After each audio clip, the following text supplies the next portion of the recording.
Latinos Out Loud podcast.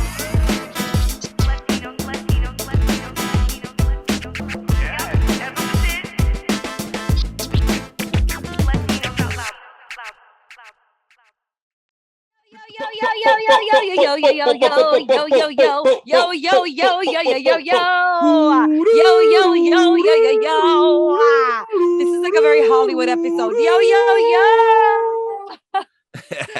Yeah, we're talking Hollywood, Holly could if she would. Hi. This is What You Think It Is by the Yos. And also, if you look at your phone or whatever device you are absorbing these audio waves from, you know it's the Latinos Out Loud podcast. Right. Yes. Oh, Welcome. This is the best. Welcome back into the lair. To the house of LOL. Come if you dare. Wepa. Okay. LOL haunted house. I feel like Rachel would just like be scaring everybody by like yo. Oh my God, that would be through the so- shadows and just scare little kids and shit. So much. Oh, with the Yos. yeah. Yes. Oh my God, that'd be so much fun. Maybe you'll be dressed LOL up as like a haunted zombie house. or something for, dramatic effect. But Okay, guess what? Guess who's already dressed up as a zombie but got paid for it? Who? Did I ever tell you guys that I was part of a Bud Light publicity stunt back in the day uh-oh. where they did special effects makeup on me? I was part of 1,000, and we all roamed the city carrying 6-packs of Bud Light What around. the? I never told What you were I you, did this. What were you, the Drinking Dead? Yeah. It was around the time that The Walking Dead came out with one of their seasons. And shout out to our friend Karina Ortiz, by the way, who is now a member reoccurring of the cast of The Walking Dead. Oh, Shout out to Karina. Yes, speaking of The Walking Dead, our people are on television. Okay. So that was an organic shout out, wasn't it? That was. It was almost yeah. like you had it ready to go. I know. So they did special effects makeup on all of us, and we had to board the train. I was on the Queen's crew. So it was crazy. I had a gash in my face, and I couldn't talk. I had to be in character. The whole time I was like getting on the train. It was so much fun. All right. It's not about me dressing up like a zombie, but I'm glad that you mentioned zombie because I have played her before. Hey, whoever wants to play. You were a Zombarican. I was zombie-licious. Right? I was Zombinican. What are we doing? What are we doing here? What are we doing? Okay, let's bring it back. We're doing a podcast. Hi. Okay, I think you know who we are by now, but just in case, JIC. Hi, I'm Rachel La Loca. Hey. Hey. Hola, I'm Jay Farns. Hey, Jamie. ¿Cómo estás, everybody? It's Frank Neves from Washington Heights. Yes, the Three Musketeers are here. Live Candy. from Washington Heights. Yes. Yo, Washington Heights, yo, a lot going on up there, yo. Yeah. And it's Dominican season. It's Leo season. It but was it's also Dominican parade season. yesterday in the Bronx. I got a little Aight. live. I got a little live in the Heights. A lot of parties. It was crazy. Oh, right, because It's calming down. Yeah, spillover. It's calming down now. All night partying. You know how we get. It calming down on your block, maybe. Oh, Yeah, right. Nah, Yeah, I'm you're right. joking. Yeah. It's actually quiet right now while I'm recording this. Monday is chill. Everybody's kind of it's just another, manic Monday. Maybe it's that's good. That's a good 80s song. Maybe it's like bingo night and all the viejas are out. That's why it's so quiet. Like maybe they're all at the basement of the church right now playing bingo or something. Bingo. They do it in the park around here. Oh, they get it They all got like around squirrels my- picking out the numbers for them and shit. Right. Squirrel, I don't know stop how bingo eating works. that. I don't know how bingo works. Do you pick your own numbers? I forgot. Somebody Jamie, that's usually spins the ball, right? They Yeah. spin the thing. Siete. But they bring their own desks and chairs and everything. They just do it in the park, and there's like two different groups. There's in two different sides of the park, and I wonder if they have beef. Oh. Because it's like, did one group say like, yo, this is our side of the park. You don't play. But it's a lot of them, Jamie. Don't play It's so, bingo here. Go over there. It's like 50 people, right? Sitting in there, right? It's a Playing bingo. lot, yeah. Are they And playing for money or is it just like bingo bragging rights? I have no idea. And they don't even look like they're having fun. They just look like they're forced to be there. But They're they're miserable. loyal. They're there every week. Maybe they're all there, like they owe bodega debt to like the bodeguero, and he's like, okay, you don't have to pay me, but you have to come play bingo with me for Trials Park. It might be like a ghetto nursery home. It's like, okay, ma, I want you to sit down here, hang out here for a couple of hours. I'll pick you up later. Yeah, like the Nene, kids where pay you for it. going? ¿Dónde tú vas? Oh my God. Ay, pero ella me tiene jugando bingo en el parque, maldita sea. Los mosquitos me están molestando, me está picando, no hay nada para comer, coño. Yo, oh my God. Well, look, there's a lot of stuff going on in the community, out in the community and on the airwaves, the TV. In Hollywood. Hollywood. We just had Claudia Forestieri. I pronounced that right. Yeah. Good. You good, Jamie. You good. That was one of my favorite interviews of the season. And she was talking about the show that she created, Gordita Chronicles. Whoop, whoop. Everybody was excited about it. It got like 100% on Rotten Tomatoes. Whoop, whoop. So pretty much across the board, people were digging it. And HBO Max this week has canceled it. They canceled Gordita Chronicles after one season. Jeez. Now, if you look deeper into the story, the reason that HBO Max canceled it is because they are like focusing.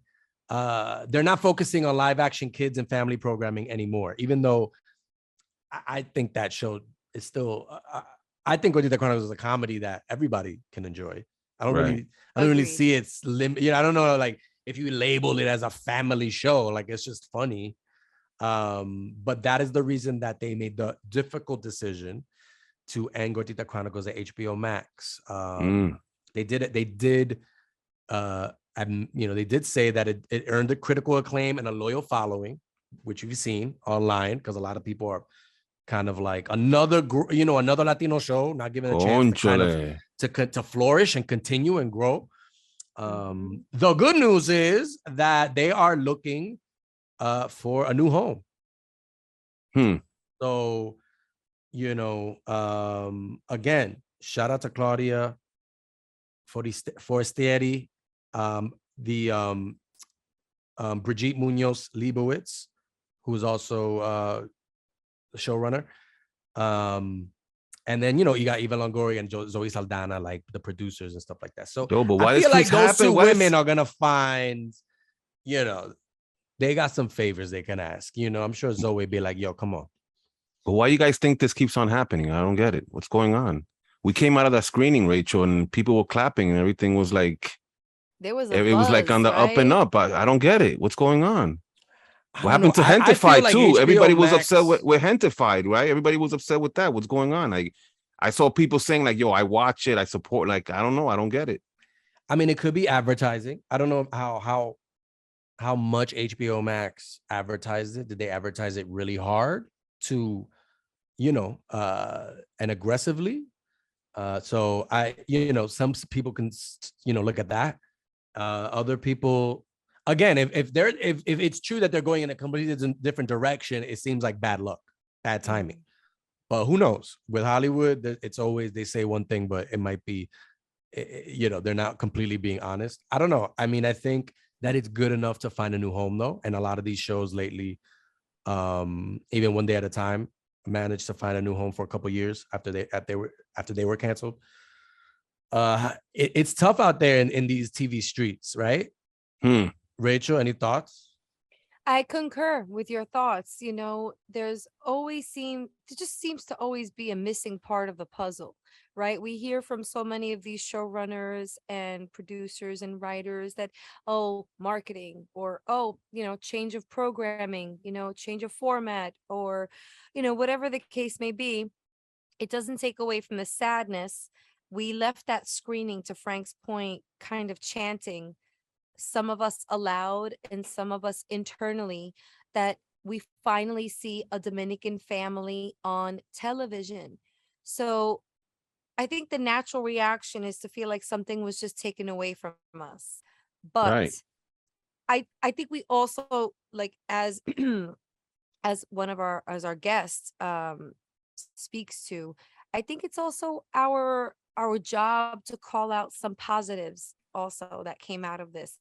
There is a season 1 of Gordita Chronicles, and in that season there is education on the light and vibrancy of our Latino culture, specifically Dominican.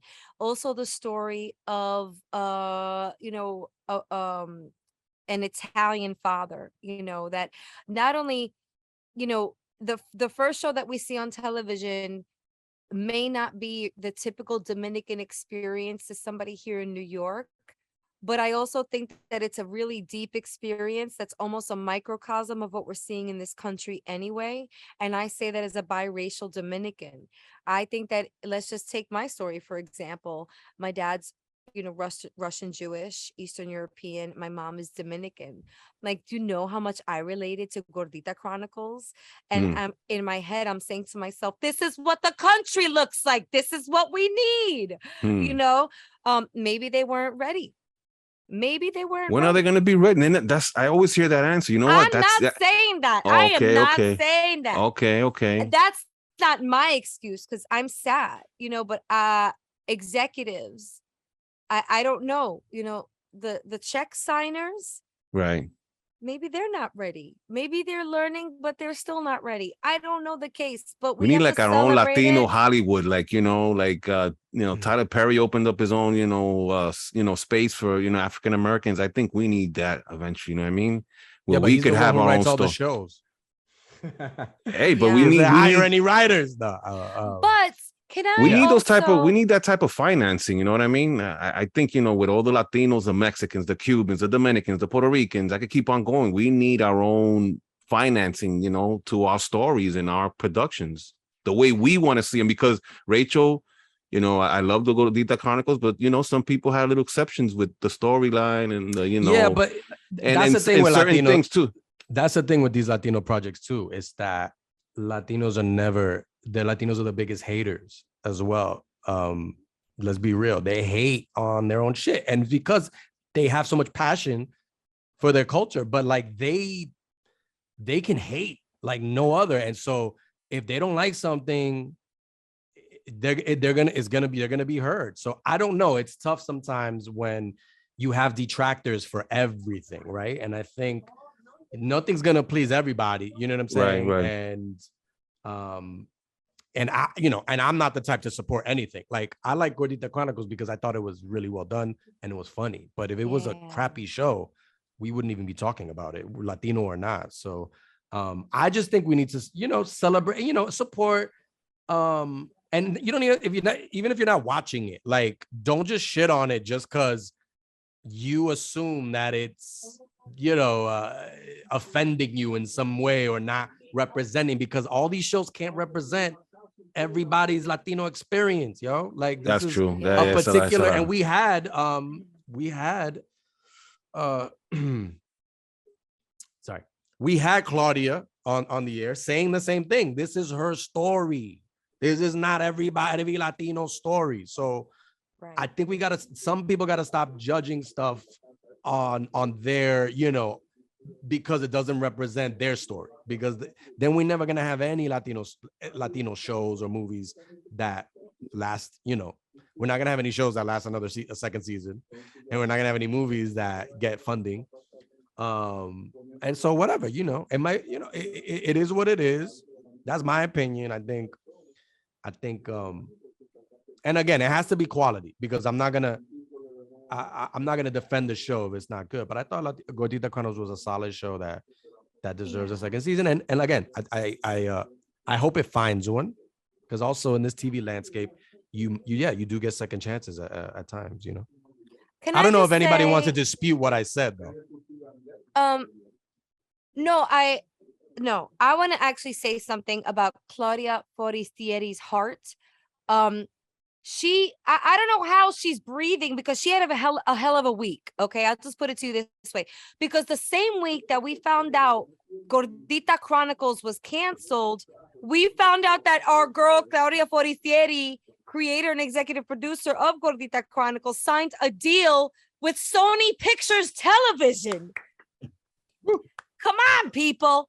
She must, I don't even know, like, oh my God, what a roller coaster. I guess this is Hollywood, right? Because now she has a newly launched production banner called Mama Lou Productions, and she's going to be writing, developing scripted series for cable and streaming in comedy and drama. That's incredible. Wow. And that's a good, that's like you said, Rachel, there's good that comes out of the show, right? These people, these people are getting recognized, and you want more Latinos behind the camera, writing, show running, producing. That's important for the, that's important. Let's follow the trajectory, people. I think we're learning the formula, and people like Claudia, Peter Murrieta, people like Eric Galindo, they're really showing us the hieroglyphics. So let's just read into it. Whoa.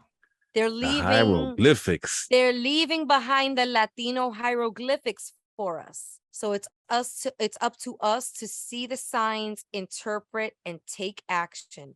I speak for myself. I don't know if you're of that same train of thought, but I bow down to the people with the pitchforks in their hands, like Claudia and those other people I mentioned, because they're pioneering the way. So, it must take a lot. I appreciate what they're doing out there. And let's go. Sony Television. So watch Claudia Forestieri. Keep your eye on her. She's going to be blessing us with more greatness coming soon, right? So it's really exciting. Let's just look at the positivity of this journey because, back in the day, there was only I Love Lucy. That was it. That was the only representation. At least now we are the creators. There's more of us out there. We just got to keep doing it. Let's just keep pushing, doing it. keep pushing, keep pushing. And like to Jamie's point, like applaud one another. Let's support one another. I'm so tired. I get because we hear this at every acceptance speech, don't we? I like the film festivals, like, yo, thank you so much. I work really hard on this project. Shout out to everybody involved. But yo, we gotta support each other. What that I agree with. Fuck? I agree with that. Fuck, Yeah. But can I tell you something? I think the problem with us Latinos, we don't know how to constructively, tell someone I'm supporting you. I look, this is I'm old school. Like Frank. I'm going to support you. If I support you, I'm supporting you whether I like your film or not. I'm supporting you. Like I think that's what every group did in the past. They support each other. You know what I mean? Sometimes you may not like somebody's project, but you know what? Later on, when you do something, that person's supporting you, and that's how you move forward. That's my unless old school it's really bad. Right, of course. I mean, obviously, right? There's some things that are undeniably bad that I'm like, you just can't support it. I can't support this. Right. I mean, if it's something, let's say something outside your moral code or something like that, I totally understand. But we don't support each other in terms of, let's say, for example, In the Heights. Okay, I understand you didn't like In the Heights, this and that, but I'm not going to trash it. I'm not going to put it down. You know what? I'm going to go watch it. I'm going to take my kids. I'm going to take my family. I'm going to support it. You know what? There's Latinos on it. I don't need to like every little single thing. I'm supporting. There's some people they want to nitpick and they don't want to support all the way. You have to support your people. I don't, and like my thing is like you can criticize. Like I'm a critical as anybody, but keep that same energy when it's a non-Latino project that you dislike, because true, like you're not like yelling it from the rooftops when you don't like any a non-Latino project. You're probably just like, it's not for me. When it's a Latino project, Latinos are like, yo, where's the bullhorn? This is, this doesn't represent me. And if you're going to use the, we're not a monolith excuse, then you can't be mad that there's individual stories that are being told.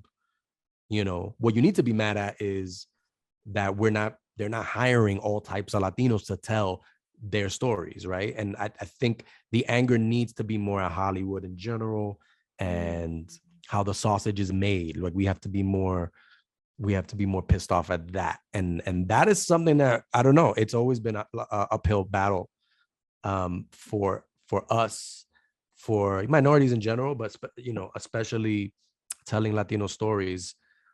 We get like little shots here and there, and then when those Boom, don't and work then get out, knocked there's down a again. drought, and then we try again, and then there's a drought. So anyway, creators keep writing, writers keep writing, creators keep creating, and just keep putting stuff out there, and eventually some stuff is gonna stick. You know what I mean? Speaking Facts. of putting stuff out there, our boy Led Black, right? He's Right. putting stuff out there. Speaking of storytelling, there's a lot of like organic, the wavelength here. We're all on the same wavelength, and a lot of the topics that we're discussing as well. So, Frank, we just went to this event on Saturday. You want to talk about smoke signals real quick? Smoke Signals about 5 blocks where I was born from. I think it was on 157th and Broadway, I believe. 159th, Chelas. Chelas knew 159th and Broadway. the owner of Locksmith's new place, Peruvian inspired food. Beautiful place. Wow. Peruvian, okay. Yeah. And the places are just amazing. I went to see Rachel and some Frankie from the former. She was on the MTV show, right? Yeah, The Heights. Is The that what it's Heights. called? No. It was No, what was it called? it was the reality show. I Wash forgot. Heights. The Wash Heights. Yeah. She was there. Obviously Led Black. The guy from Happy Monkey, Ramon, yourself. I think Dot Shot. It's the other individual. Dot shot it, and then Evelyn Indica Yes. also told her story. Yes. Give us give the listeners an example of some of these stories, like some summaries of what you heard during these what can you tell us about the stories they told? Well, I mean, the stories were weed inspired stories, and how weed helped all these individuals, with their lives, different junctures of their lives. So how it was ingrained in their lives. And it was very interesting. Frank, I didn't get to see. Were you inspired? Like, were you like, maybe I should do this next month?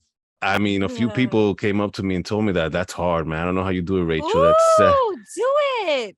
I don't know. That's a little scary for me. That's I'm You Yo. I'm used to having you guys on pre-written. stage with me. That's I'm Yeah, up you there can and by read myself. your story, or Yeah.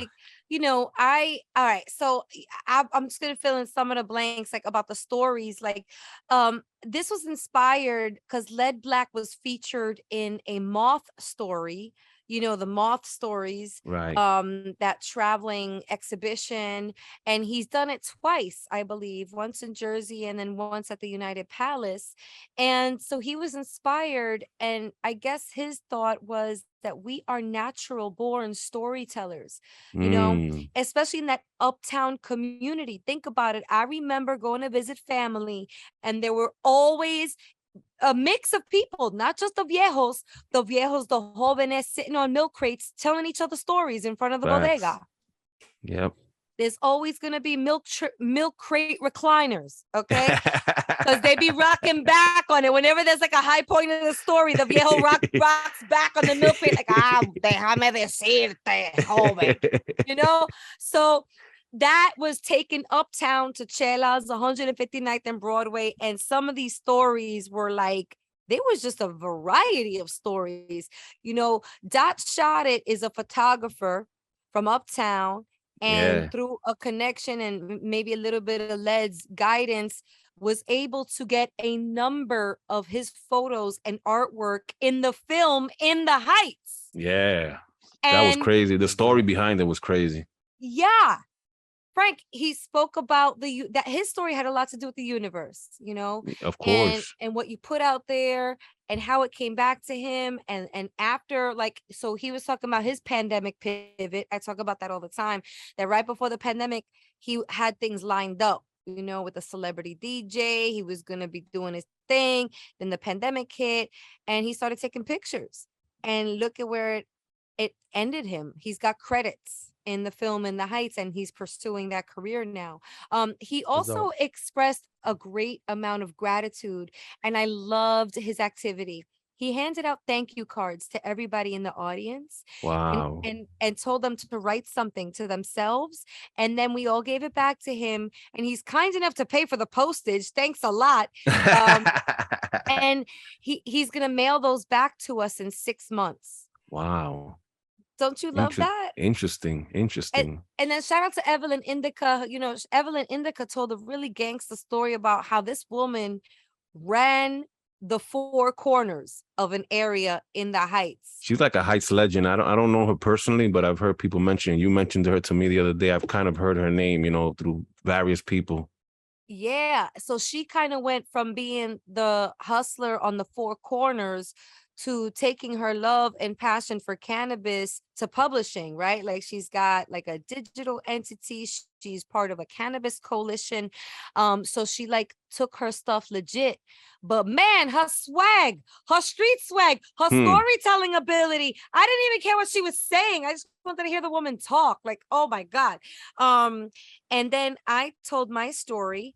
And you know what? I've spoken about the subject here before on the podcast, but I told my story of how, and these were cannabis infused stories, by the way.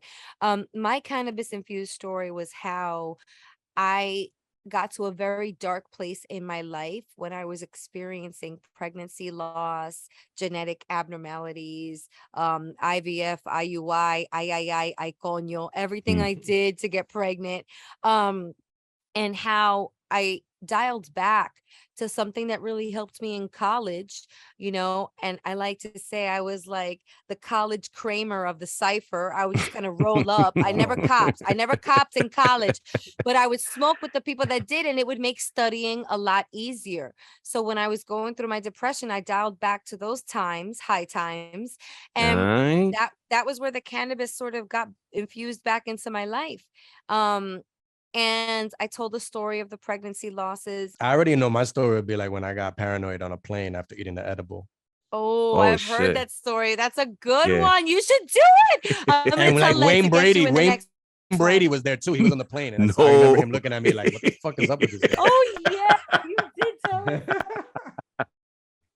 Or so you think. That was the edible making you think that everybody was looking at you. Stop it. I remember. Paranoia. No, he was looking at me in the waiting area. But I remember before it hit me, I was like, we were like, oh shit, Wayne Brady's on like sitting down on the floor waiting for the plane too. Shit. And then when I started bugging out, I was like, yo, is Wayne Brady looking at me? Like I started bugging the fuck out.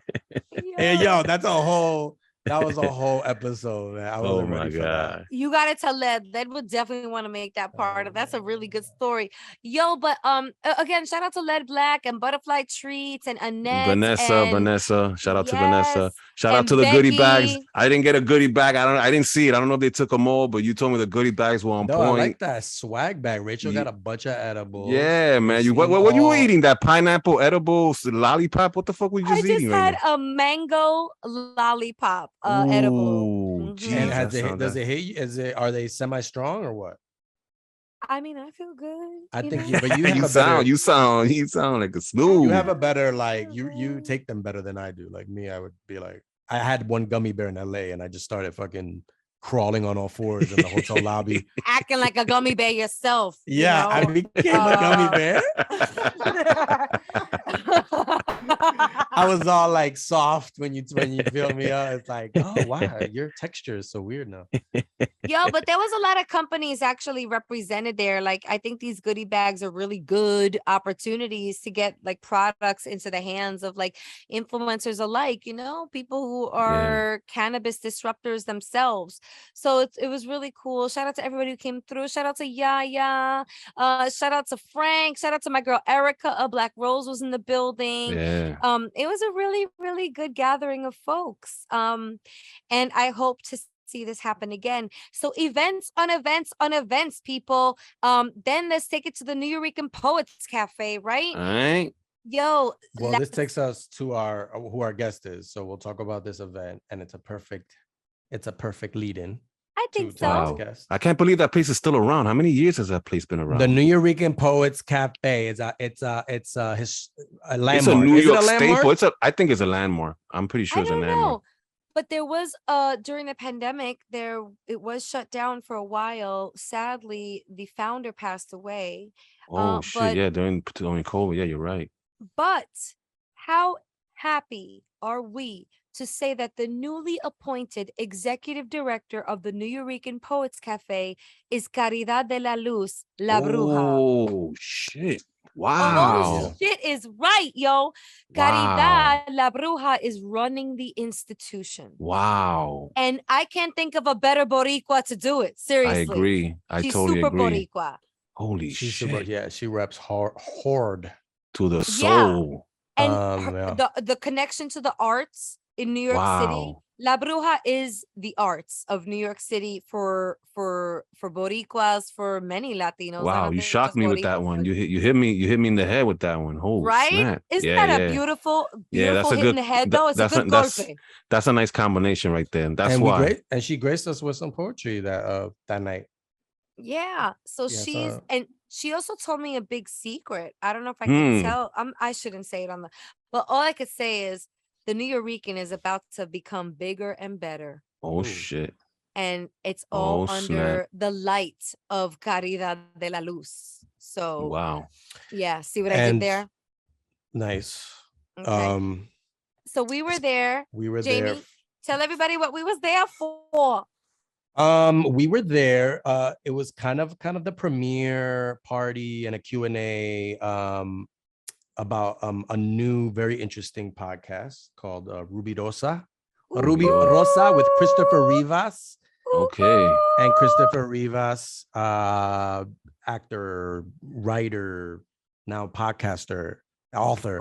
Damn. He was there. I can't go any higher. That's Guy it. does it all. He was there talking about this podcast, which is an interesting podcast because it's basically kind of a documentary, audio documentary, about Rubirosa. Who, if you don't know, a lot of people think that he is who James Bond was based after. Yeah, the Amazing. Dominican James Bond. Like a Dominican James Amazing. Bond. Amazing. This dude was, just like a ladies' man.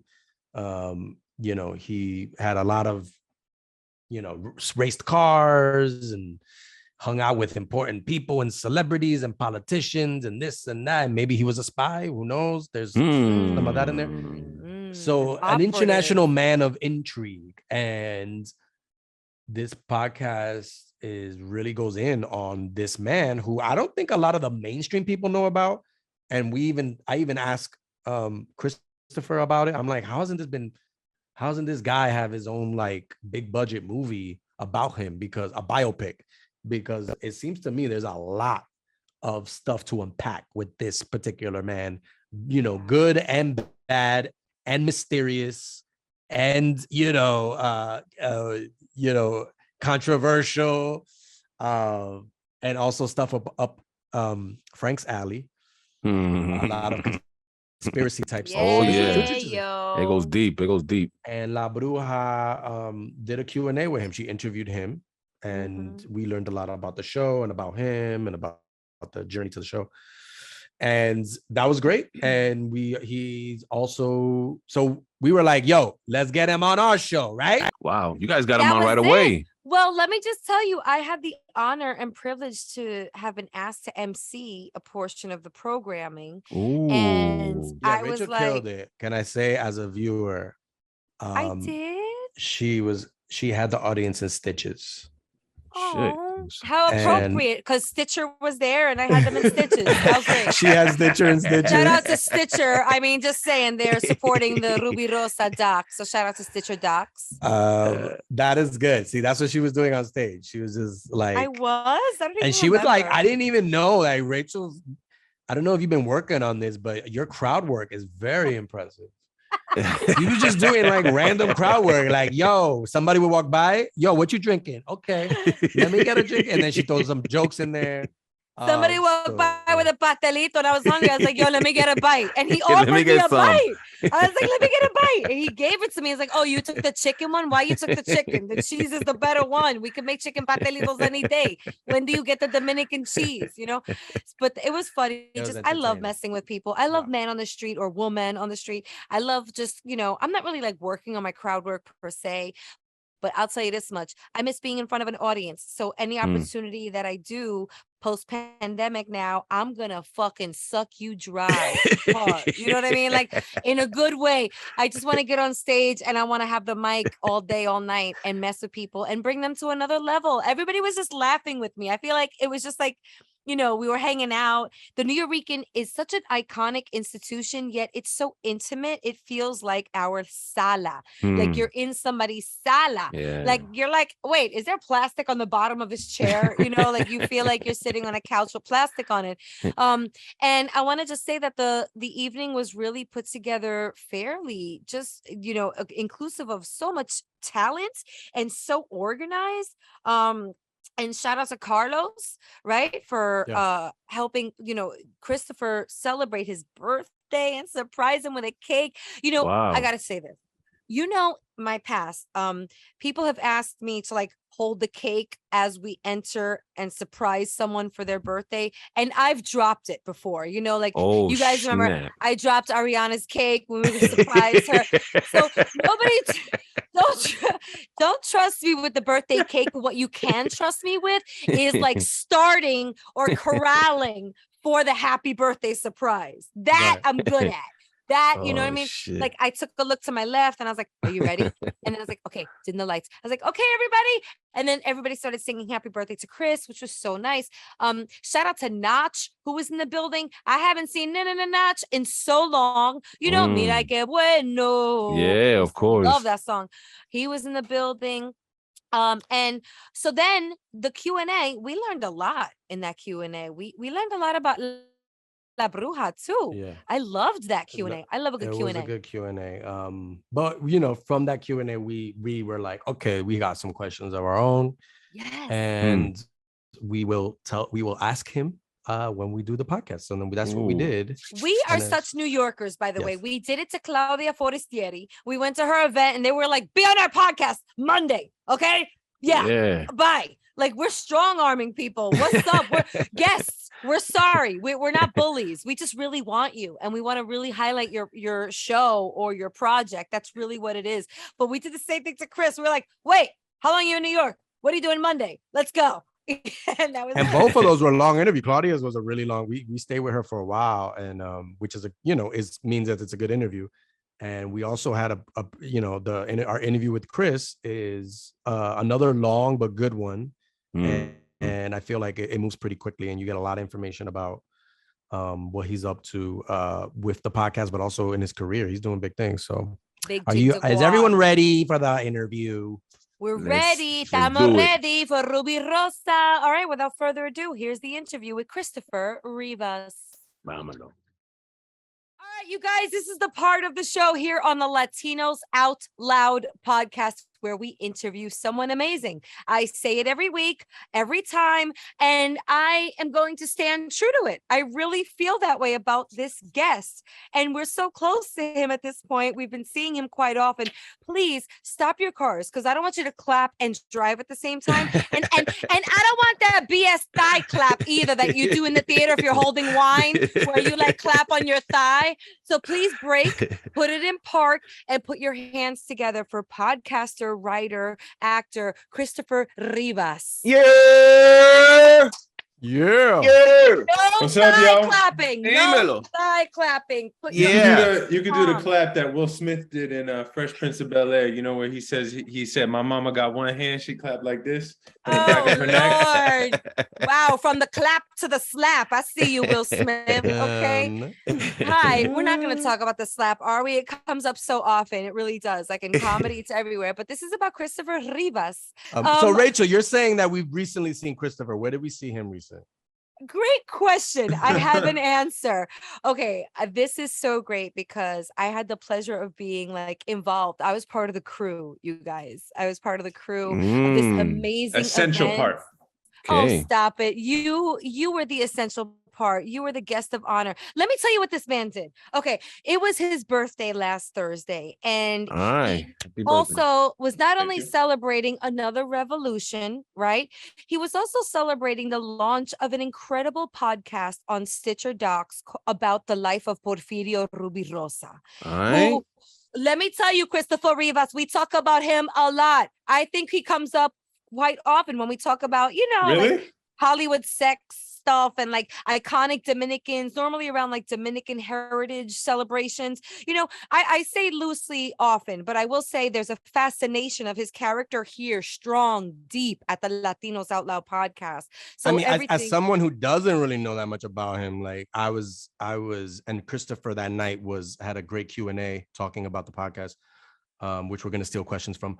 But we, I had the PDF open. It's open on my screen. Wait, Jamie. I was just like, oh, this is a fascinating character, because I've heard the name, but I didn't know the in-depth, story of Rubirosa. And this is something that I was like, wow, it actually was kind of really super interesting, and made me want to hear the podcast even more. We got to finish hearing about this iconic event that you put together. So you put together a birthday party / celebration for the podcast at the legendary New Yorican Poets Cafe. And you inserted quite eloquently spoken word poetry by our friend La Bruja. And then another artist, you got to help me with his name. Advocate of words. That's it. Advocate of words, who lit the place on fire. I'm sorry I couldn't remember stuff. I'm not perfect. I don't have a great memory at this point. I need to start popping ginkgo biloba. Seriously. Remember that stuff? Do they still make it? I don't even know if they still make it. So congratulations on a successful event that Jamie attended. I was there. Frank has heard about, and let's bring it back. Rubirosa.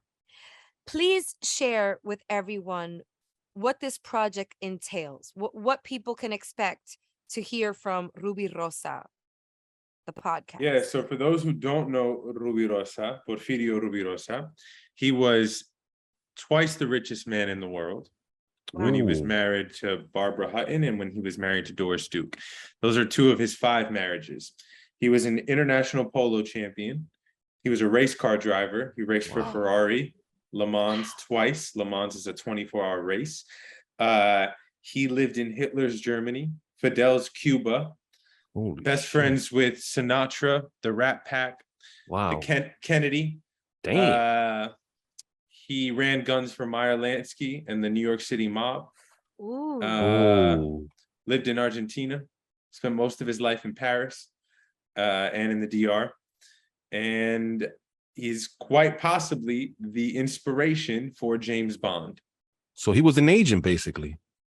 Well, he was followed by the FBI for 17 years. Did they ever prove anything?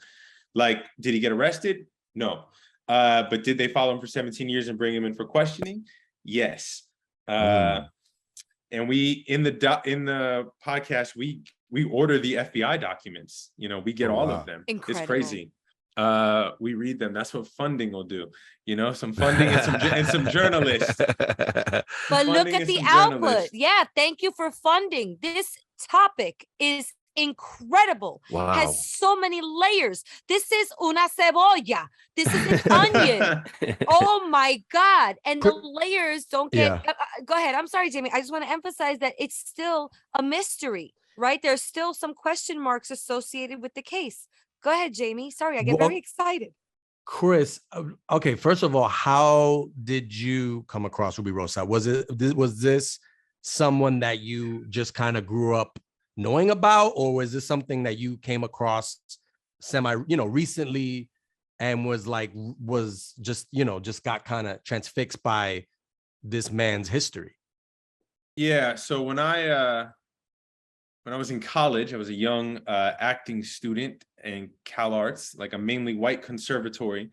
My homie, who was a playwright, sent me an email. It said, "Yo, Rivas, check this out."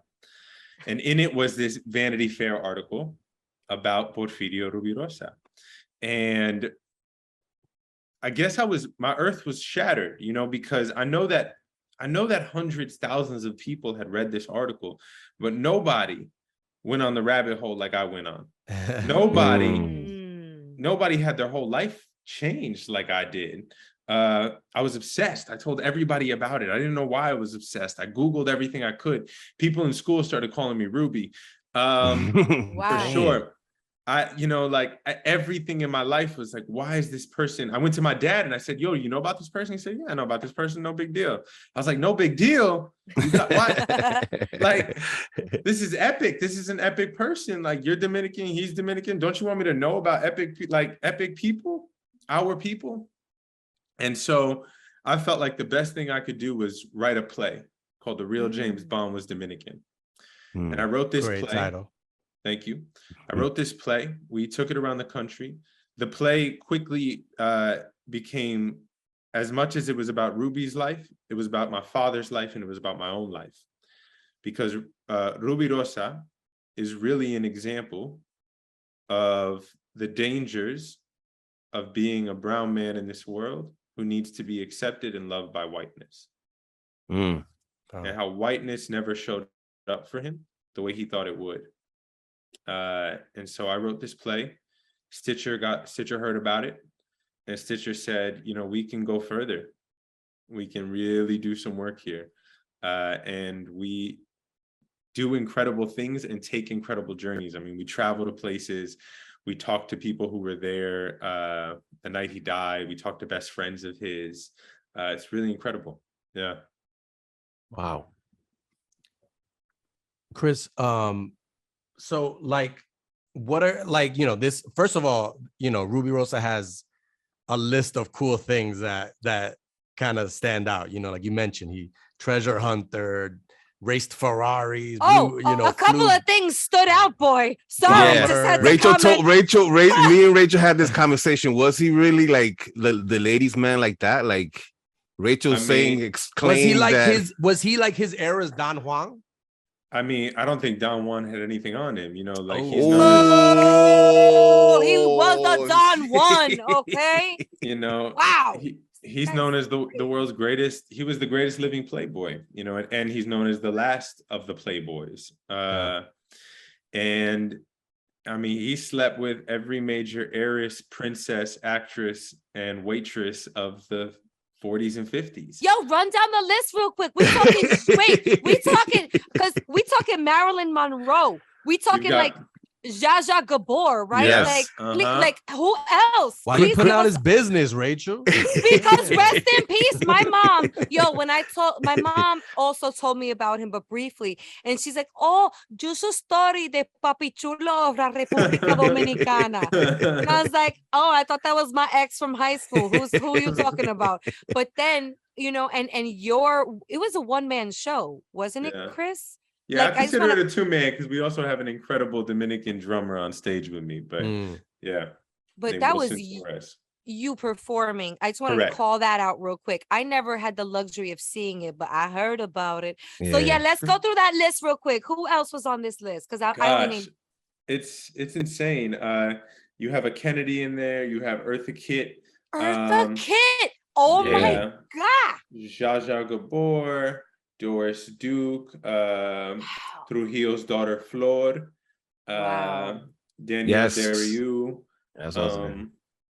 The Argentinian, come on, Eva Perón. Yes, right? Eva Perón. I mean, Madonna. No. No, wait a minute, Jamie. Madonna. What is this? She would have. Hey, let me start my own rumor, all right? Even though they were a different time. Wait a minute. So, but why haven't I seen like a mainstream Scorsese flick about this? You know what I mean? Like, this dude seems like there's so much there, and I'm pretty sure there's been projects, and I think I saw some projects in the past, but nothing like, why hasn't there been like some big budget film about this guy? There's so much there, and I'm pretty sure, and we'll talk more about like his demons and the other side of Rubirosa. But why do you think there hasn't been anyone to pounce on this story like you have? Yes, so that's why we talk about that a lot in the podcast. I mean, we meet people, we meet the other me's, the other fanatics, the other people who were like, what? Like, let me make this movie. We meet the people who took Hollywood meetings. Antonio Banderas was considered to play him. Wow. Quincy Jones owns most of the rights to his stuff. Quincy Jones knew him. Quincy Jones partied with him. Wow. Wow. Quincy Jones got his own little Playboy rap, so I'm sure he was, looked up to him quite a bit.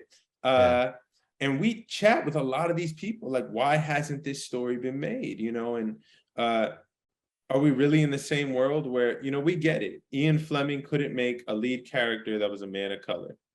You know, that is one of the most successful franchises in the world. He couldn't do it then. He made that choice.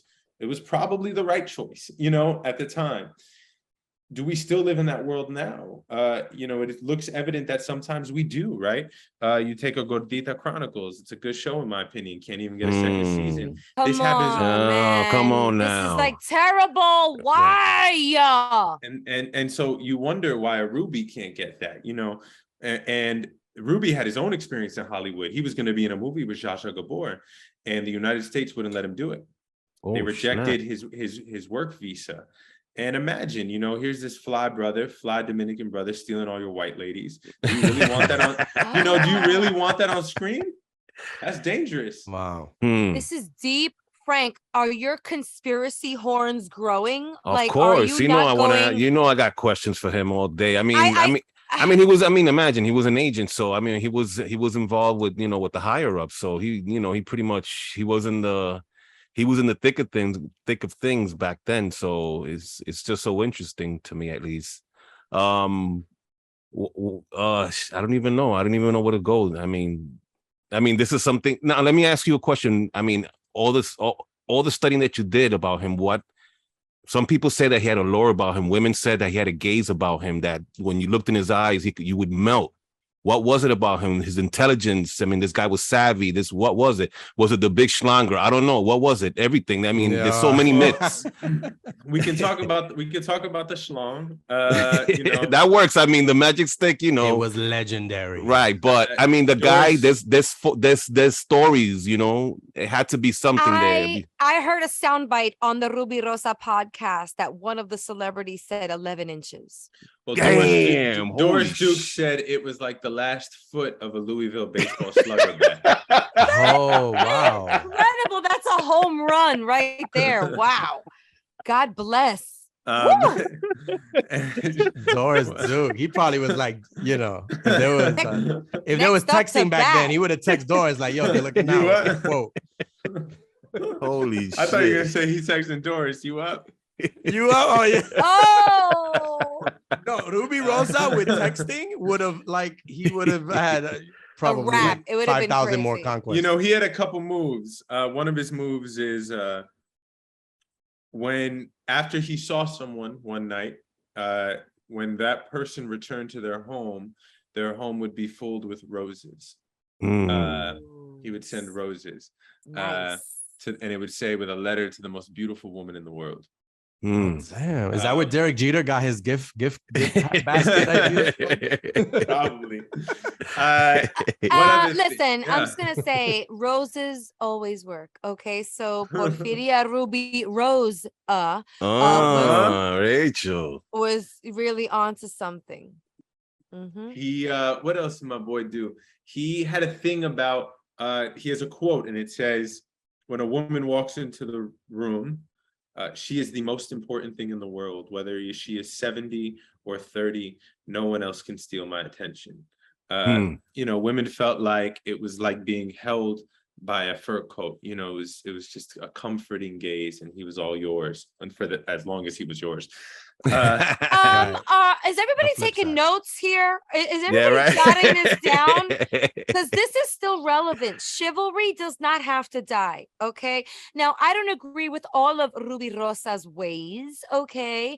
There's something to be said about the mujeriegoing and all of that. So Dominican, man. You can't take that out. You can't take that out, Rachel. I understand. I want to get back to the analytical portion of this, the journalistic approach that Christopher and his team took for the Rubirosa podcast.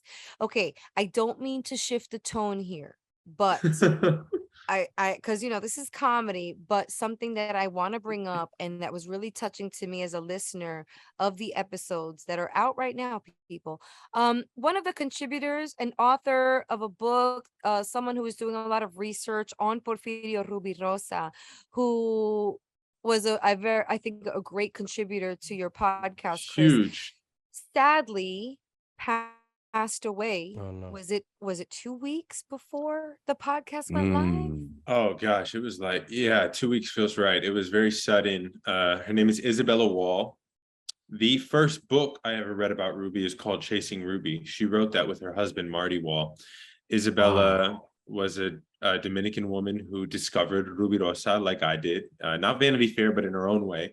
I think her father tells her about Ruby, and she's like, whoa, we got to make a movie. I got to know about this guy. What's up? Like, she does the first deep dive, FBI files, all of the things. And she was a huge part of this project. And she wanted so long, Jamie, to do that thing, to make that movie, to make that happen, to put that story on blast. And it never hit. So I feel like, one, we got to honor her, because I think this will be her name in the biggest way it's been seen, and I feel really grateful that I get to say, like, we couldn't have done this without you. We couldn't have done this without you. Your hard work, your heart, your energy, your desire. And so, yeah, Isabella Wall, tremendous love to her husband, Marty Wall, and gratitude. I'm so sorry to hear that, It because sucks, man. there's Very lots young, of, 53. Oh, wow. Wow. pero qué pasó?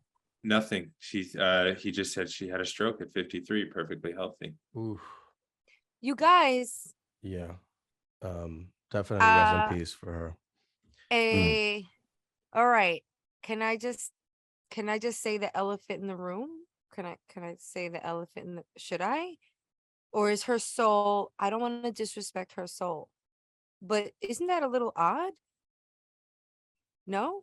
All the conspiracy around Porfirio Rubirosa, and this woman who's in perfectly good health mysteriously passes away. Oh, 2 wow. weeks before. I mean, Don't I tell me like a that, Frank because Spears. then they coming for me. No. They ain't coming for you, man. I got you, man. They ain't coming for you, man. all right, this is the thing. Well, the podcast doesn't come. I mean, it's just coming out, so I fuck with Frank too much. This is the problem. Frankspiracy is gonna come in there. We're gonna fix this. Don't worry about it. Frankspiracy is always in my ear, and now everything that people tell me, I'm like, wait a minute, Rachel. wait. I'm just. Rachel about to do a new documentary up in here. Damn. I'm really sorry, but it was very touching, because there's a lot of audio from her, and she sounds really excited. And she was. You could tell she was a heavy contributor to this and has a passion about the subject. May she rest in peace. Chris. Okay, now Rubirosa. I think I might have asked you this before. What this is a two-parter.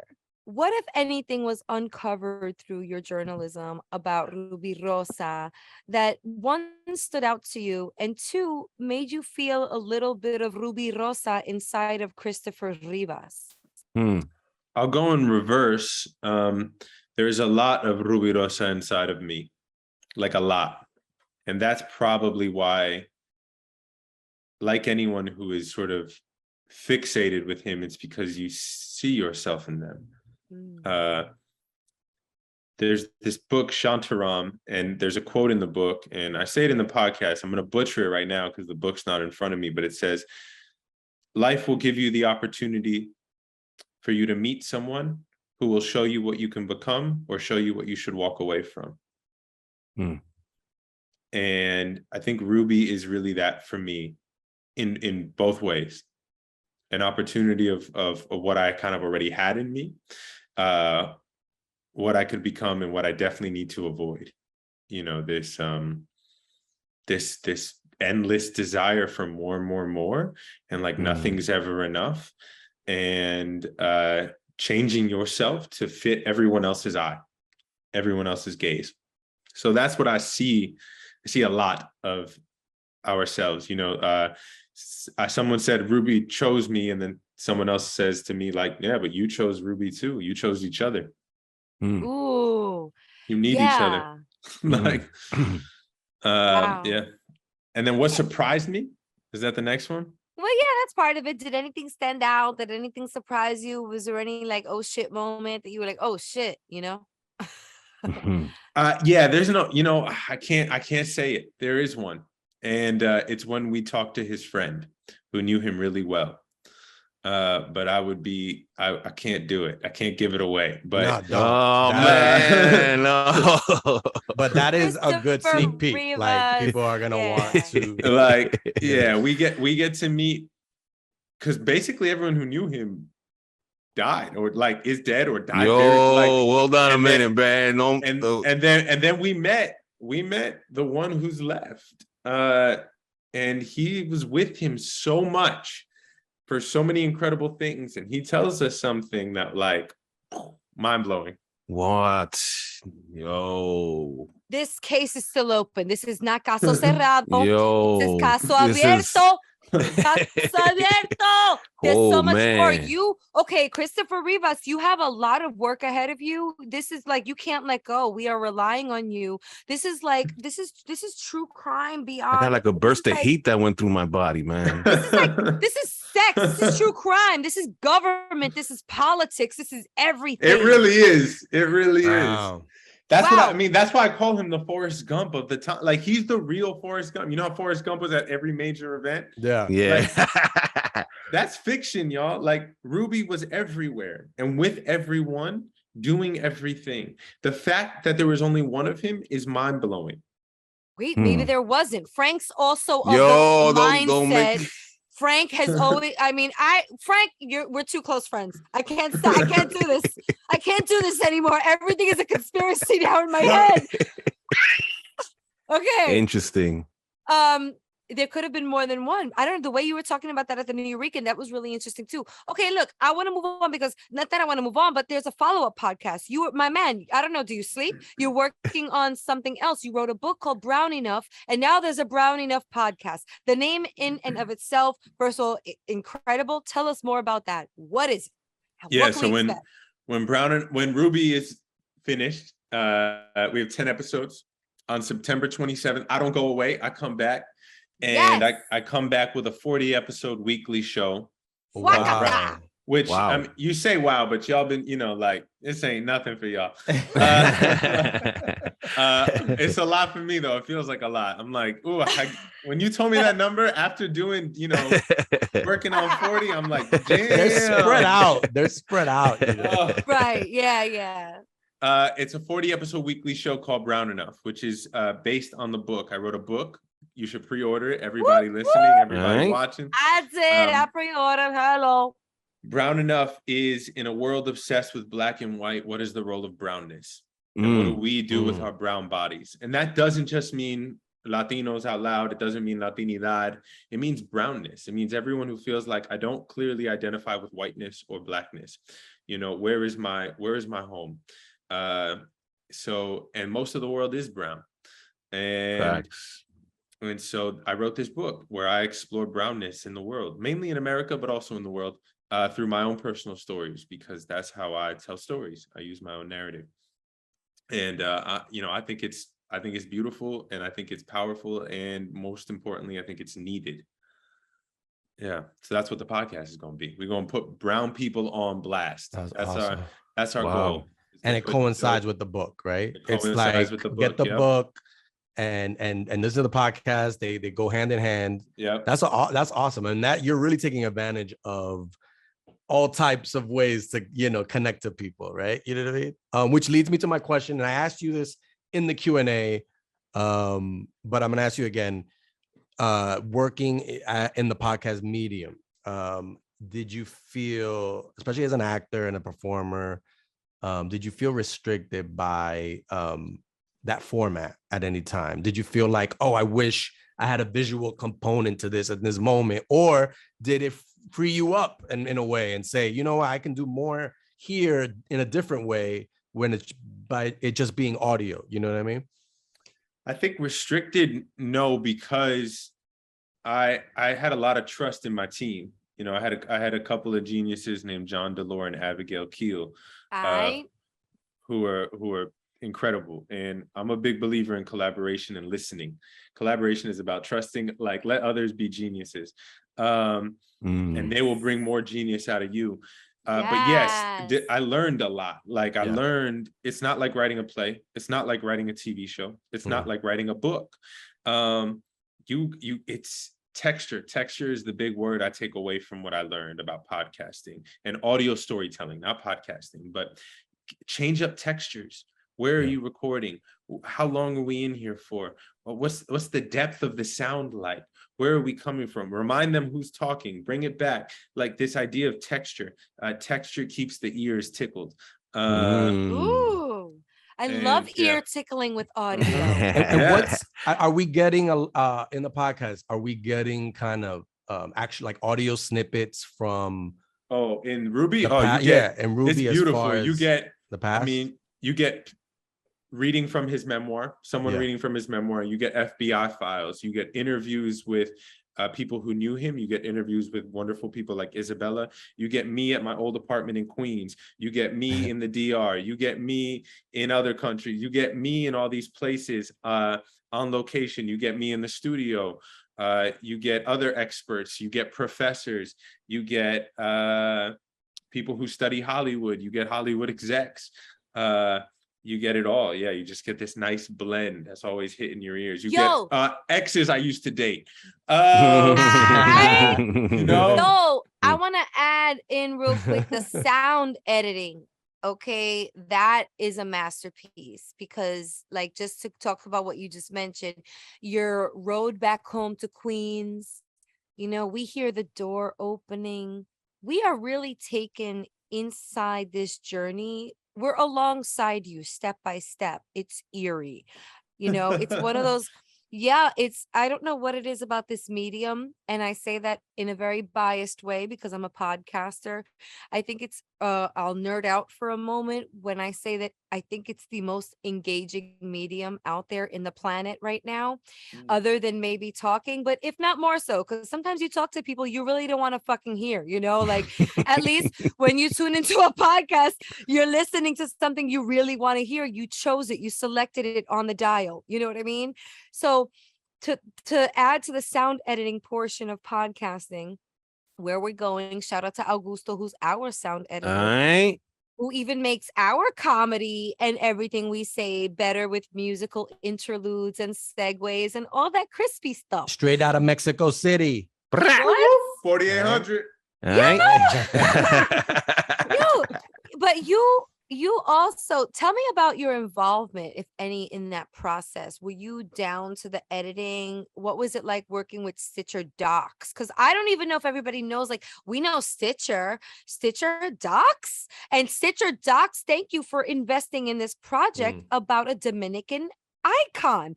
We need to celebrate that as much as we're celebrating and now not celebrating Gordita Chronicles, but we were celebrating just last week. Fuck. I think you're right. You need to shout out podcasting, Stitcher, yes, but podcasting for giving money to stories that deserve money. Yes. And deserve to be told. And there's proof in their success. And so why Hollywood, which is like a term that starts to get a little bitter in my mouth, why Hollywood hasn't picked up on that is still kind of mind-blowing. But the sound editing is incredible. That's Casey at Stitcher. That's John Delore. John Delore is like when I say a legend, I really mean it, y'all. If y'all get into the John Delore universe, you're gonna be like, this dude is a freaking legend. Wow. He's a legend in the game. And again, I just trusted. I have to trust that these people who brought me on know what they're doing. Believe me, I wanted things. I wanted it to come out quicker. I wanted it to not take so long. This thing took years. And it's worth it. And it's worth it. Yeah.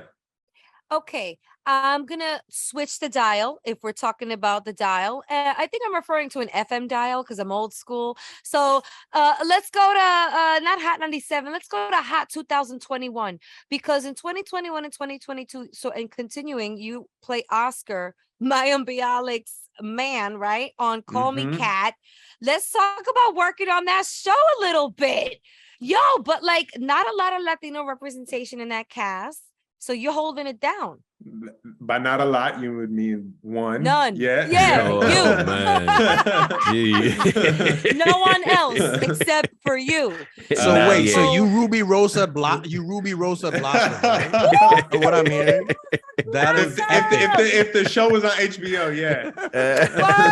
Word! Did you Ruby Rosa 6? Because I thought 6 was hotter than Blossom. I thought they were both hot, but all right, here we go. Six came on the show on like second season, episode 1. There was like a Blossom reunion, and 6 came through. Yeah, I saw that. I totally Love remember that. Yeah. They all came through. Working on the sitcom has been a blessing. It's like theater. It's the closest that that medium has to live theater.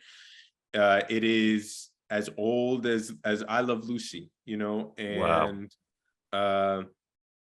whatever people feel about that movie, when you watch it, you're like, damn, this freaking Desi Arnaz created something. Wow. What a legend, what a mind, what a thinker. That's a brown man, that's a Cuban man who had his own studio. But yeah, I get to work on a sitcom. It's such a blessing. That cast is talented top to bottom. Better than their talent is their hearts. The only way I think I come on as a series regular after being a guest is a bunch of people who had open hearts and never made me feel like I didn't belong. And so I just am grateful to play and grateful to be more representation on the screen, because we need more, lots more. Yo, and I think, I don't know if you work with Leslie Jordan, right? But legend. I think I saw him. I'm pretty sure it was him. He was doing something on one of these New York City tour buses. They were filming it, and he had a mic and he's interviewing people. So maybe he was doing something for the talk show. But I was like, oh shit, that's like Leslie Jordan. Legend. Legend. Legend.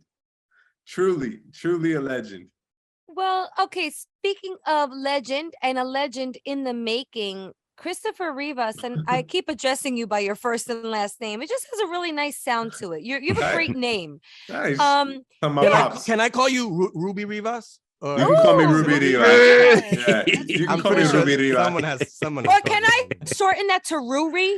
Instead of Riri, like maybe Ruri? Ruri? No? Mm-hmm. We workshop R-U-R-I? Yeah, you sound like you're like slurring. That's like drunk. Ruri. Ven acá, Ruri. Rory. All right, I do have a question. Listen, your background, your experience is really impressive. I'm gonna do some show dropping right now, people. You may have seen him on Shameless. You may have seen him on Two Broke Girls. You may have seen him on Grey's Anatomy. You may have seen him on NCIS. You may have seen him on Glow, New Amsterdam. I mean, obviously, call me Kat. I want to go back to Latino representation. You're working your ways on through sets, you're getting to know a lot of people in this journey. Talk to us about how you represent being Latino on set. Are there things that you've got to culturally shift in scripts and lines that you're fed? Do you feel that we are shifting the needle here? Is there still a lot of work to be done? I know I asked you a lot. I tend to ask loaded questions.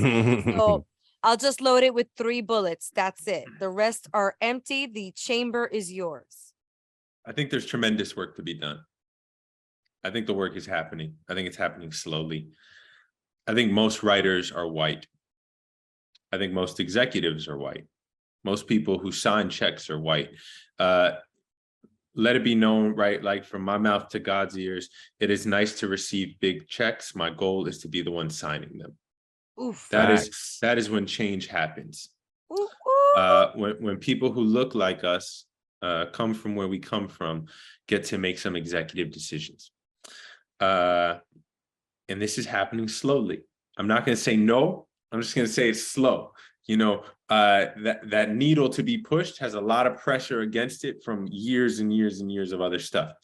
There was a lot there. It's a lot. It's a lot. It's Representing on set your culture. Yeah. Are there lines that you're uncomfortable saying that you yeah, asked to shift? there's lots of moments. There's when a director says, not so much with the ethnic hands. Mm. There's I've told that to Rachel a couple of times. My bad, Rachel. Yeah, and look at my hands. Look at my hands. Look, they're folded with Just crazy like, glue. yo, Rachel, Look, this easy is that. with the ethnic. You got 'em hands, tied up. please. I'm sorry, but if not, I would be like this, and then I would hit the mic, and then I'll go so skip like hitting the mic, and the audio sounds terrible. So I have to sit like this. Like we just asking for extra butter on the movie popcorn. Don't use the ethnic hands. It's not that serious. Yeah. Wow. What the fuck? What are ethnic hands like this? I know, right? Like, what is it's an ethnic moving hand? Like your we're doing the hand. Macarena? What It's is moving your hand, Think about it. Like, think about from old movies to new. If you in an Italian, you see an Italian, making a miss. That's what they're doing. That's the acting of an Italian guy in New York. Like, it's what we've sort of put on them, which really just means life, right? Which really just means passion. Which really just means heart, and care about what we're doing and saying. right? We're emphasizing. We're That's just it. emphasizing with these hands. We're not trying to punch anybody, but if you get too close, you know what I'm saying? But no, we're just trying to emphasize. That's it. Passion. And there's other little, I don't want to sort of give it away, but I have a wonderful thing about salsa dancing and working in my book. And it was this really powerful moment for me. Powerful in a way where only later does it become, in the moment it kind of hurts, but later can it become empowering when you take it back and you reclaim it. But yeah, we got a ways to go, but we're going there. I know we're going there because one season of Gordita is better than no seasons. That's true. That's true. We want It'll to, find but a one is home. better than none. And this is happening. It's starting to happen. It's happening more and more. Just the fact that we can say another show canceled after one season is progress because we got to say another show. So I'm not all doom and gloom.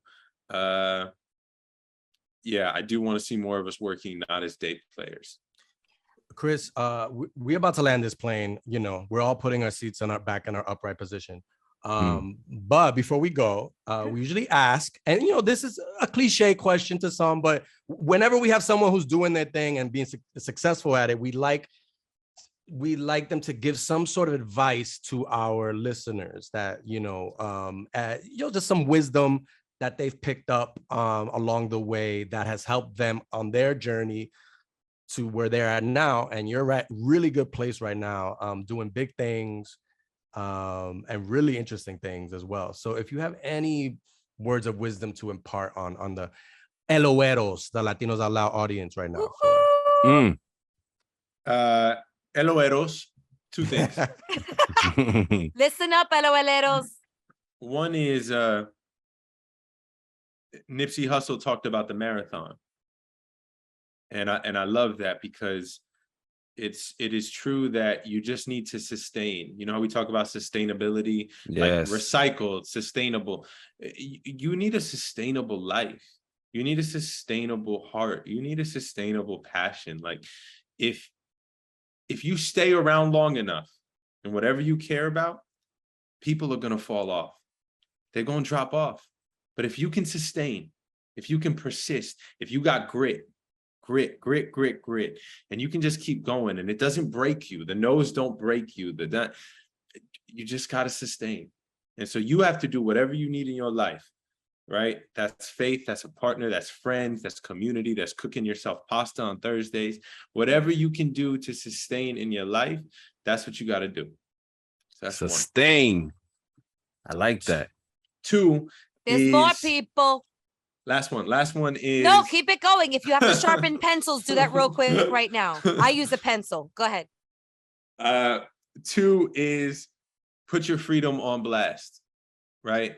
Freedom out loud. I feel like no one paid attention until I started caring less about them and putting my freedom on blast. Like, put your freedom on blast, whatever that means to you. Like, be honest, be transparent, talk your shit, like say what you know, but also say what you don't know and own it. Yeah. blame elegantly, blame them for the shit, but also blame them for the joy. Thank them for the shit, but thank them for the joy. Like, put your freedom out loud. Yeah, that's what I got. One more Wow. rule of three. Come The on, give Rivas us rules. one Let's more. go. The Rivas The rules. That's the next book. Give us a bonus. Yo, right? I was gonna say you should write a book, but then I was like, duh, he already did. But you should write another one. Do you have one more for us, or maybe a personal one that maybe like that gets you by with the personal day to day? My personal one as of late is about making space in my life. This world is very good at telling you, especially is really good at telling bodies of culture that we have to do more and be more and get more and work harder, and it's not enough. And I empower everyone to just take a sec to say, it's enough. I am enough. I get to take a nap. I get to rest. I get to sit back. I don't got to do another thing. And none of that shit defines me. I am enough. And if you want to move after you say that and you want to go make some shit, beautiful. But you enough. You don't got to prove it to nobody. Can we all say it? Like, I'm serious. Like, let's all say it. Jamie, Frank, LOLeros. I am enough. I am enough. I am enough. 1, 2, 3, I'm 4. doing it with I am enough. I'm enough. I'm doing it with ethnic hands, so you know. Yeah. Yeah, I already whipped one out. Look, I broke free. I broke free, but I'm not going to use two. Oh, For emphasis. I am enough. For emphasis. Christopher Rivas, I just want to say I am so thankful to have connected with you out in Napa. Shout out to Napa. What a great way to connect. Yo, pero shout out to like the Hive, the Latino Hive, Richard and everybody. And, we out there in the vineyards. I love that you really bring your spiritual out. Like, you're not ashamed. I could see you're a spiritual dude. I love the tranquility about you because you do have a lot going on. To be so tranquil, I'm like, oh my God, how is he doing it? You ain't on the inside. Well, congrats on everything. And also congrats for like being that Dominican can opener and opening up the can. Dominican can opener. Oh, snap. Wow. He's opening Like up a new tool. I'm saying though, there's not a lot that have the bravery to really do this and through a journalistic eye. Nonetheless, he's doing all this research. FBI files, people. Like, I can't imagine how much you had to read and dissect and write down and unpack. Did you have like an NCIS like board? Like, did you have a laser pointer, like an SVU? What's funny about FBI Polaroids? files is when you get FBI files, they redact things. They get to choose what you see. Right, like, so you get to ask for any you get to ask for any FBI file, but they get to choose what you see.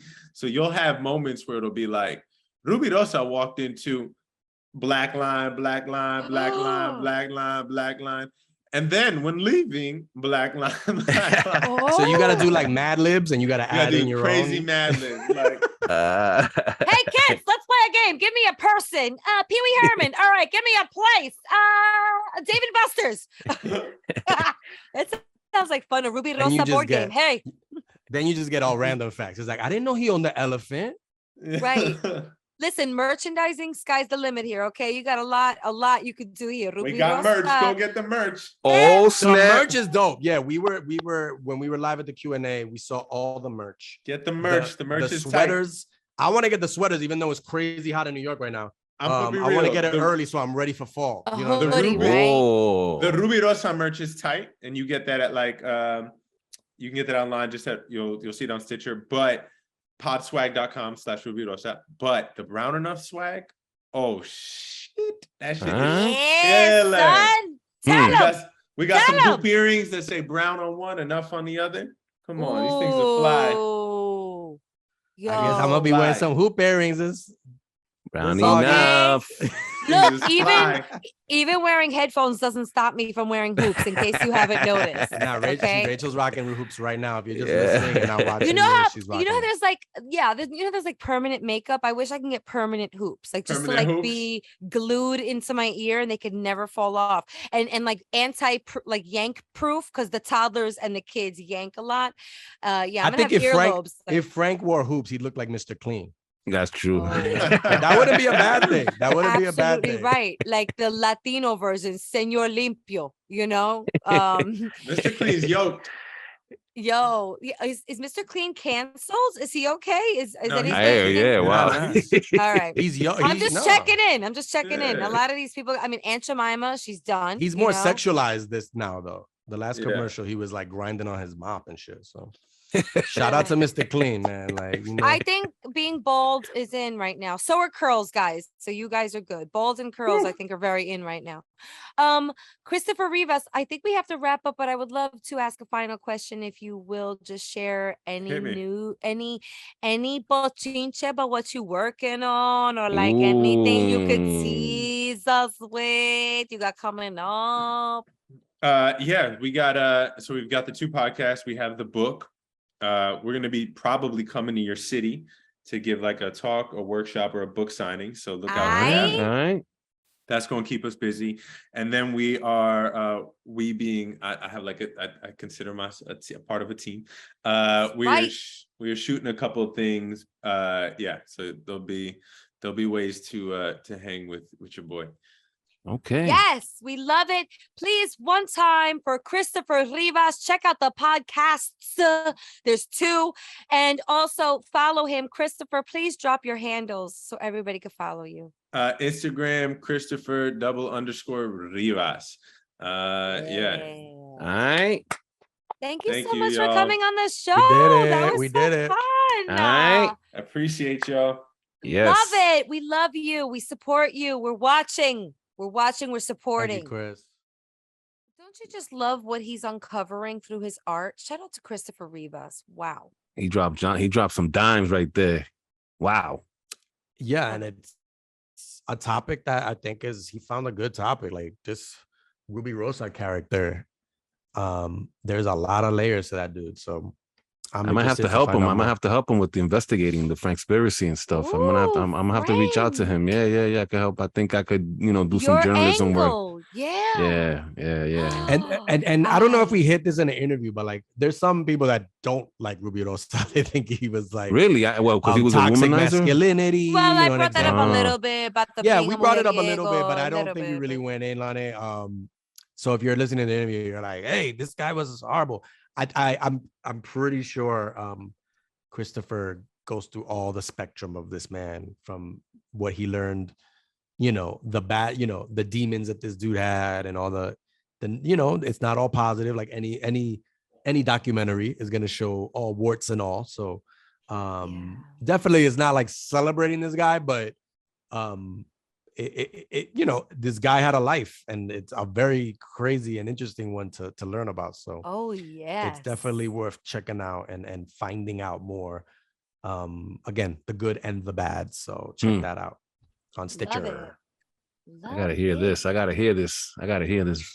All right, guys, do you want to hear some que lo que es? Let's do it. Let's do it.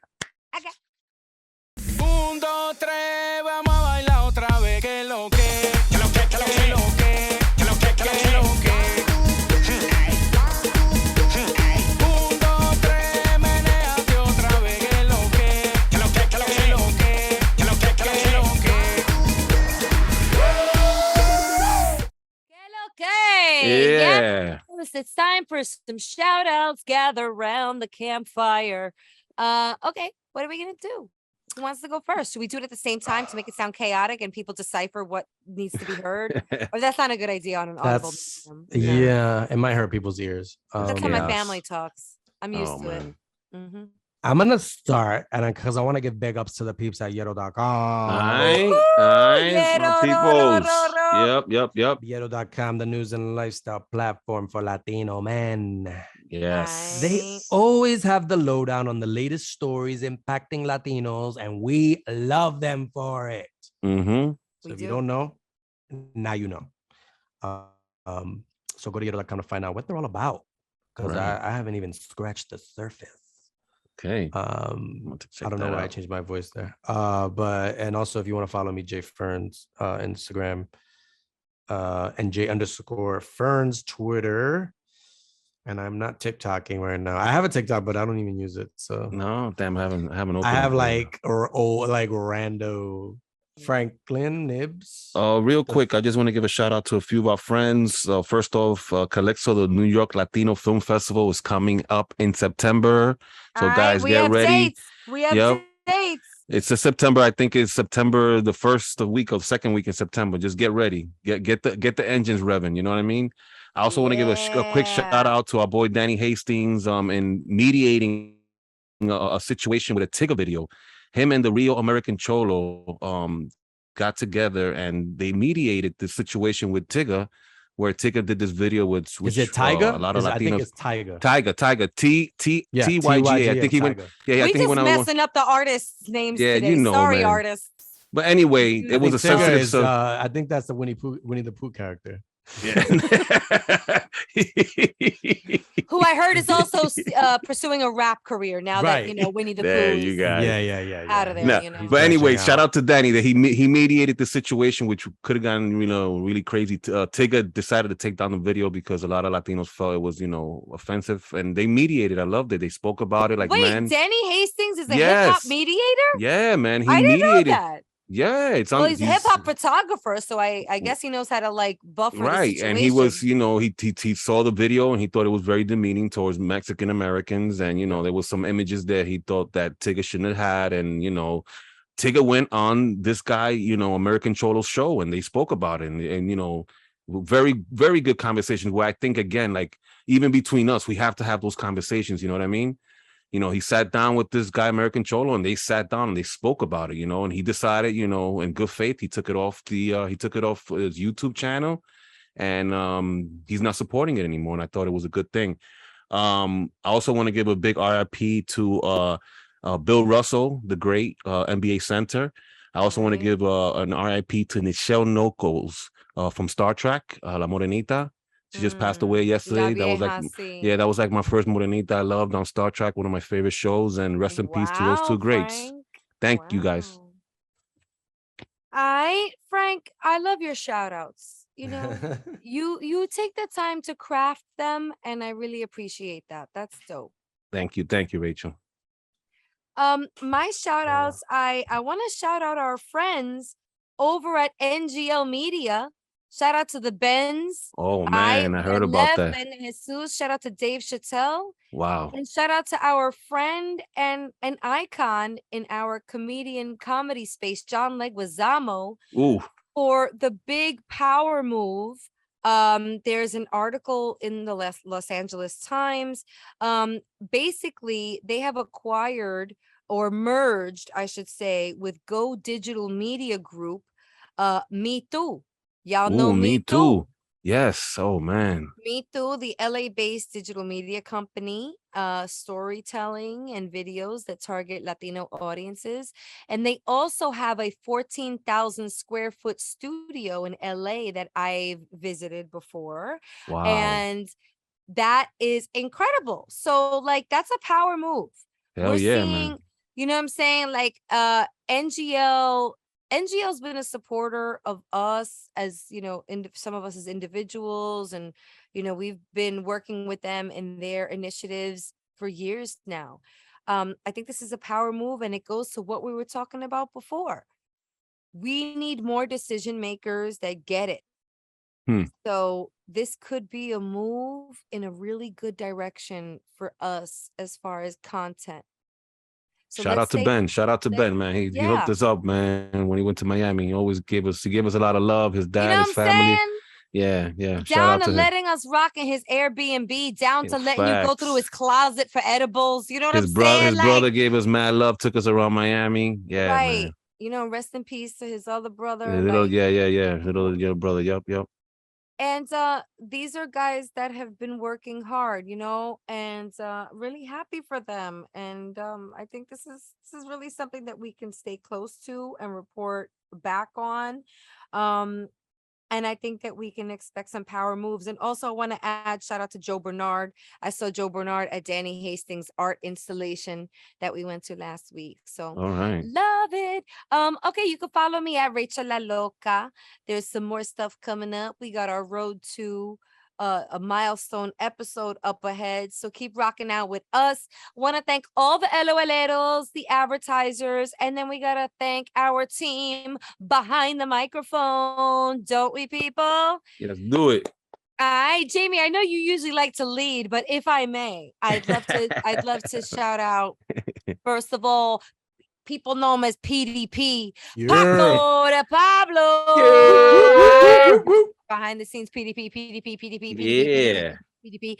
And we also have to shout out Mitzi Hernandez, Yeah. producer extraordinaire. I Yeah. Mitzi. And of course, we have to shout out Augusto, mucho gusto, Augusto, you're the Mucho man gusto. on the Mucho sound gusto. editing. Right. And everybody over at Sonoro who's doing big things. They got some new podcasts out there. So check out the Sonoro Library. library repertoire. They got an Repertoire. arsenal of some powerful podcasts coming out on the waves. Thanks for rocking out with Latinos Out Loud. We will talk to you next week. On that note, we are out. Brow.